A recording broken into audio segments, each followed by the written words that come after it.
Hello everybody, it is Sunday and I wanted to show you guys what our garden setup looks like here in the land of suburbia. So Reed and I live on a 1/10 of an acre in a neighborhood.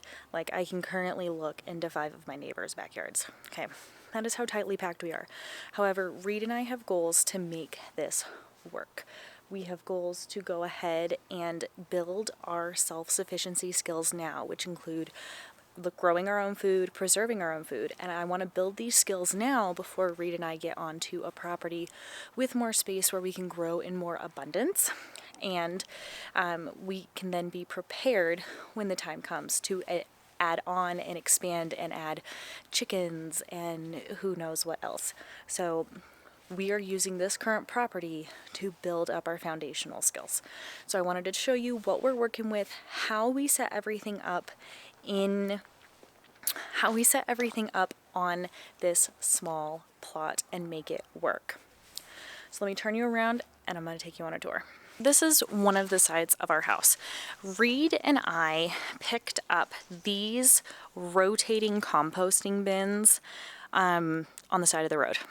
My husband used to work at a shop that he had to go through a neighborhood to get to, and this was on the side of the road one day, and so now Reed and I have the ability to do a rotating compost without taking a whole bunch of space on the ground. This system has been really nice. So this is where I put all of our compost, and then every year I empty it and it goes into the garden beds. Reed and I actually installed, how many? This is 1, 2, 3, 4, 5. We installed 6 garden beds on our property, and that just allowed us to grow and expand and maximize the space that we have where we get sun. So let me show you this bed here. So this bed right here is a 2 by about 16-foot garden bed, and then we did go ahead and put up a trellis. This isn't quite a cattle panel, it looks like it's a horse panel, but it's a very similar concept. We have cattle panels elsewhere on the property, but this bed has been used to grow tomatillos, tomatoes. We tried potatoes one year, and we got so much rain that it actually waterlogged our potatoes. Right now I just have a whole bunch of stuff composting on there. Reed and I have plans to go ahead and till everything up. The soil has gotten rather compact and we do need to loosen it up to help with growing food. But eventually all of this is going to end up in the compost, or it's going to end up in the bottom of a bed tilled on in. Before we had garden beds, I actually used to garden. The year before, I gardened in containers, and this is still one of the containers that I use to help contain some of our garlic chives. They spread like weeds, and so I actually prefer to grow those in containers if possible. Next is the side of our house, and this is actually predominantly where we grow almost everything. We do have a walking path on the side of the house, but we do get decent sun, and so every summer our garden is kind of like the spot to walk past because of all the things that sometimes I end up growing here. But let's talk about this one garden bed right here real quick. So this garden bed right here is a 4-foot by 16-foot bed. And if you look here, we've got this tree, and because of this tree, this back half of this bed just does not receive the sun that it needs. And so what we are going to do this year is we are actually going to go ahead and cut this bed in half and move this back half to the backyard. I'll show you where that's going to be. But we don't want this to go to waste, but the last 2 years I have not been able to grow anything here just because it doesn't get enough sun. However, this half of the bed gets a fair amount of sun, and I actually grew tomatoes over here last year, so this does really well. That half of the bed is just pretty pathetic because of the trees that we have going on.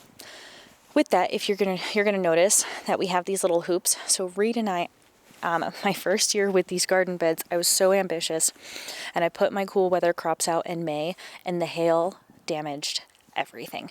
And so we learned the following year, we went ahead and we put up hail netting, and this is that's the whole purpose of that. It's not to like prevent any snow or anything. It is specifically so I can get cool weather crops out and know that they are not going to be demolished by hail. And so that's on all the other beds. This is also another 4-foot by 16-foot bed, but this bed has trellising. So we've got this 4 by 16-foot bed back there, and then we have another 2 by 16-foot bed up here as well that lines the walkway to the house. But we did go ahead and install 2 trellis panels because growing vertical is how we maximize our growing space on such a small plot without 100% sacrificing the yard. So these cattle panels have grown nasturtiums, tomatoes, cucumbers, and peas. And this year I'm hoping to grow a bunch of beans up them. My goal is to have a lot of beans this year. Then we work further down. I have a 4 by 8-foot bed here that is garlic chives. I actually have some kale that overwintered, which was super, super exciting. And then we do also have another cattle panel. Here also grows tomatoes and peas. We'll see what I grow here this year. I do think it's going to be beans again though. And then lastly, we have this 4 by 8-foot bed. We absolutely love this bed, like in the front of the house and where it is. However, our front tree in the summer, as soon as it gets leaves, completely shades it out. So this year we're actually thinking we're going to put hostas here because hostas really enjoy the shade, but the bed is beautiful. So we're going to put very shade tolerant plants. The thing is, it's probably just, it's not going to be for food. It's going to be for aesthetic beauty purposes. So let's go take a look at this kale. So this is dinosaur kale that I planted last year, and it overwintered and it came back. I also have some thyme that overwintered, which is super exciting. And then these garlic chives are just looking absolutely fabulous. So we're stoked about that. Also, we planted asparagus the year we put these beds in, and I am happy to say that it is returned. And so this is the 3rd year with these garden beds. So this is the 3rd year of the asparagus, which means we get to harvest asparagus this year. And I am beyond excited to get a little bit of asparagus. We probably won't be able to preserve it, but that's okay. But like, look at that guy. That is store quality asparagus, which is so, so exciting. And hopefully whatever new property Reed and I end up at, we can actually grow like a whole field of asparagus and actually be able to really reap actually be able to maximize our growing space for asparagus. This is what we've got this year. We are going to cut this bed in half, and it is actually going to move to the backyard. So this spot right here in the rocks, we're not going to take up some of the grass, but we are going to take up this spot in the rocks. We are going to put the 4 by 8-foot bed that we're cutting off of the 4 by 16, and we're going to put it here. This spot gets really decent sun, so I'm thinking that this is going to be a spot for peppers or tomatoes. We also, in the back corner, built this bed right here, which is very exciting. This also gets about 6 to 8 hours of sun, which is ideal. So I'm excited to go ahead and grow things here, and we can use the fence line. We've got a trellis there that we're going to move, and we've got another trellis that we're going to put there, so we can grow vertically on top of inside the bed as well. And then lastly, what we are going to do is I have a grain stock. I don't know how familiar you are with that company. I know there are a couple of homesteading accounts, YouTube accounts that I follow who really, really love their green stock. I have yet to find quite the right use for our green stock because just of how hot it gets here. And so this year, Becky at Acre Homestead said that she was going to put peppers in her green stock. And I was like, that's actually probably a fabulous idea, because then I can set my green stock in the rocks somewhere where it's going to get all of the sun, tons of sun, and I don't have to worry about the plants being too sensitive to the heat. Peppers love the heat. So I think the peppers might do really, really well. I did put a couple pepper plants in my green stock last year. They were decently happy. So I'm going to change the soil I use. That soil was old. We're going to put in new soil, and we are going to try the green stock with all peppers. If you are not familiar with green stock, again, it is a vertical grower. It's like a vertical planter, and it's got, the one I have has 5 tiers and 6 spots all around. So for each tier, there's 6 spots that you can plant in the green stock. So I can grow 30 plants in that green stock. And believe me, I plan on filling that bad boy up with all of our sweet peppers, our bell peppers, my banana peppers, I've got a couple other non-hot peppers that we're going to put in there. But that is where our garden's at. That is how it's looking. So now let's go inside and let me kind of like lay out for you what I'm thinking our garden plan is, now that you know where everything is situated. So along here this year, I want to put beans. My goal this year is to try and grow enough beans to preserve. Reed and I have yet to have a garden year where we're able to put up any sort of beans. Green beans specifically is what I'm talking about. We usually get enough to eat, and that's it. And so I would actually really like to grow enough beans to preserve. So that's what's going to go in the front of here. And then, hang on, there are people being weird. So we live in a suburban neighborhood, and the neighbors have some like delivery or something going on. So there's really loud trucks here, so I apologize in advance. But we're going to grow beans along here, and then at the base of the beans, I believe I was thinking cabbages. Let me go get my notes. So we've got our notes. I will walk you through how I planned out the garden, but for now I'm just going to kind of show you what I plan on growing where. So with the handy dandy sheet, what am I growing here? I plan on growing, okay, so we're going to grow beans, and then I do want to grow some butternut squash, possibly a couple pumpkins, so that way I have pumpkin on hand. But that is we're going to go green beans, butternut squash, and then probably like Swiss chard, maybe cabbages and stuff like that. This garden bed right here, the back is going to have those San Marzano tomatoes because they're a semi-determinate. They will vine a little bit. So if I give them a trellis, they can grow up, and then I can still plant something in the front. And I believe what I was planning on growing in the front was kohlrabi. I'm going to try kohlrabi this year. I'm super excited about it. I do actually need to find out if that needs to be started soon or not, but to be determined. And then the 4x6 bed, or 4x8 that I was going to put here, that bed is going to be all Roma tomatoes. And then within those Roma tomatoes, I was going to plant basil, cilantro, and carrots, because I have one companion planting is your best friend when you have very limited space, okay? Again, we have limited space. We're trying to maximize our space by growing vertical, but also companion planting. So then we're going to move on to the front beds up here. The trellises, I'm going to grow snow peas or snap peas. I don't like growing, snow pea. I don't like growing shelling peas. We don't typically eat them. We don't eat peas, but we do love snap peas, and so that's what we're going to do. So this 4-foot by 16-foot bed is going to get potatoes. Wow. Is going to get potatoes, cabbage, kale, and marigolds is what's going to grow here. And then we're going to grow beans up this trellis. Same here. We're going to grow beans up both these trellises, and then I'm going to plant my cucumbers over in that far trellis or on that far trellis, and then peas are going to go on the opposite side.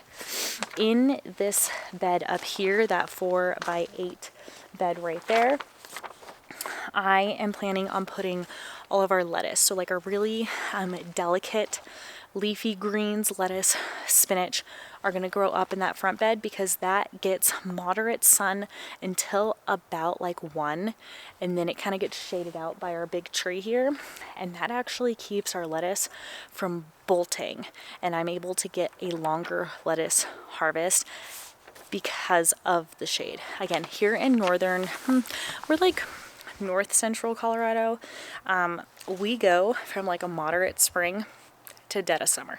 It happens within weeks, and so we're going to enjoy it now.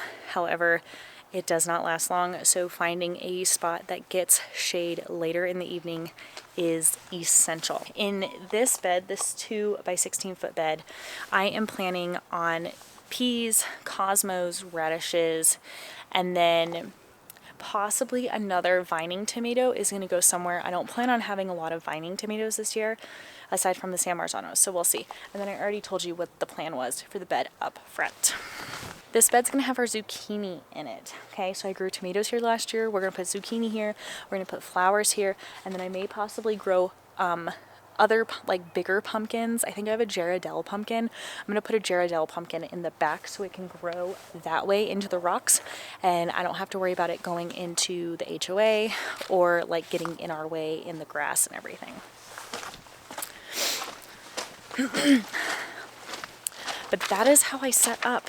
That is how we grow in a suburban neighborhood. That is how we maximize our space, is growing vertical and companion planting. I am still trying to get the hang of companion planting. Every year is a learning year. So now let me show you how I go ahead and I plan out the garden. So this piece of paper right here is, I built this just in like Excel, and I made square plots, and all I did was, for every square represents 1 square foot, and so I then built my garden beds that way. So this is the one in the front of the house. This is the 4 by 16 foot bed in the front. This is the soon to be other 4 by 16 foot bed that we're about to cut in half. So that is how I set this guy up. And then on the other side, I have all of my other beds. This is the bed that sits in the shade. I printed it off and I was like, it's probably going to have cilantro in it, but it's not really going to get a whole lot. But that is how I plan it all out, is I like to know what my square footage is, every square foot. I do the square foot gardening method. Again, small spaces require maximum optimization of the grow space. So, because we live in suburbia, I need to maximize our growing space. The ways that I go about maximizing our growing space is, 1, we grow vertical. Beans, peas, squash, tomatoes grow vertical. Then it doesn't take up as much space within the soil bed, and I can use more of the bed. 2, we use the vertical planter, the green stalk. 3, I do the square foot gardening method to maximize my growing area. I have really enjoyed the square foot gardening method. I will link or put a picture of the tool that I use for that. It's been really wonderful. I also try to companion plant when possible. I am still developing this skill. I am still learning and growing, but every year I strive to get a little bit better. So if you are trying to maximize your growing space in suburbia, that is how I recommend you go about it, is those methods: vertical, square foot planting, and companion planting are wonderful ways to do it. Like I said, Reed and I are trying to build our skills now, so that way we don't have to start from scratch whenever we finally get more property. There are some things that I have cut out of our garden this year. Not so much things that we're not going to have, but things that I'm just not growing. And here at our house, I am not growing garlic and I am not growing onions. I have family that lives within 2 hours of Reed and I, and they offered to grow our onions and our garlic for us this year because they have significantly more space than we do. And so I went ahead and I ordered garlic, I went ahead and I started onion seeds, and then I gave them to my family member. And they were more than happy to assist us because they know our growing capabilities are much smaller than their growing capabilities. So even though Reed and I don't have a huge plot, we are still trying to make the best of what we got. We have an HOA. We are not allowed chickens, unfortunately. But like I mentioned earlier, we are taking this time to build hard skills for future use to help us become even more self-sufficient. One of the things that I have learned watching the homesteading family is they say even though you don't have the space to do everything you want now, take advantage of what you can do to build on top of it. So eventually we're going to want chickens. Eventually I would like to grow more things than we currently grow now. I would love to have fruit trees and raspberries. I would love to have strawberries. Unfortunately, we have a squirrel who an old neighbor used to feed, and so he thinks everything I grow is for him. It's not the case. And I know if I try to plant strawberries, he's going to be all over them. And I don't want that heartbreak. So we're not growing strawberries yet, but I'm going to build those foundational skills now so in the future I can do that. Thanks for coming along with me on our little, I guess, March garden tour because it is the end of March. We don't have anything in the ground yet. We still need to build that other bed. We also need to move some soil around. We need to till all of our soil, and we need to add a bunch of nutrients to the soil before I go ahead and get anything like cool weather crops planted, simply because the soil it needs some work and it's too compact right now. But I will take you guys along with me when we do that. Let me know what you are doing for your garden. If you live in a small space, growing in small spaces is not easy, but it can be done. So I'd love to hear what you're doing because maybe there's some improvement that I can totally make here on our little property. But thanks for watching, and I can't wait to see you guys next time we're getting stuff in the ground, hopefully. Bye.